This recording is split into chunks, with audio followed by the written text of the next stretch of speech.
बर्बरतार समस्त सीमा टपिगले युवक माने फिल्मी स्टाइल गोड़ाई गोड़ाई नाबालिका को टेकी नहीं जंगल भितर को ता पुणी नाबालिकांकर 4 जण संपर्क सम्मुखर पर जंगल में 3 जण युवक गणदुष्कर्मर शिकार हेले नाबालिका जनक भयर नाबालिका सांगरे थिबा जड़े झील एवं 3 जण पुओ सेठाबरू दौड़ी पलाई ग्रामवासी खबर देले। एपटे दुर्बृत्त माने दुष्कर्म कर सारिबा परे नाबालिका को रास्तार छाड़ी फेरार हो गले। मामला रज्जु पर पुलिस 3 जण दुष्कर्मकारी को गिरफ्त करिछि। एहा छड़ा नाबालिका को टेकी नहीं दुर्बृत्त माने पलाइथिबा बोलर गाड़ी को जबत करा जायछि।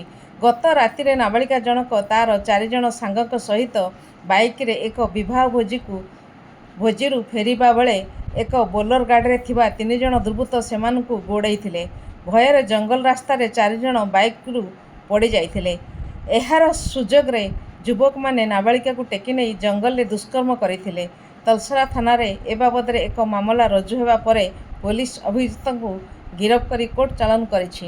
दुष्कर्म अभियोग अछि का अटक रखछन। आमर गतकाली विलंबित रात्रि नाबालिका सांग मान सहित गोटे फंक्शन रू घर को फेरुले। ये समय गोटे बोलेरो 3 जण दुर्बृत्त आसी सेठू चेज कले और धरी पकई से बोलेरो जबरदस्ती नहीं गोटे अन्य जगह दुष्कर्म करते पुणी किसी दूर नहीं छाड़ी पलैते से घर लोक खबर दे तलसरा थाना आसिक अभियोग कर संक्रांत में आम तलसरा थाना 90 नंबर केस दुष्कर्म मामला रुजु कराई। जो 3 जण संपृक्त एक्यूज अच्छा से आम अलरेडी आइडेंटिफाई कर सारी और ए दिगरे अधिक तदंत आम चली पीड़िता डाक्तरी माइना इन्वेस्टिगेशन जहाँ फॉलोअप एक्शन आम नौ।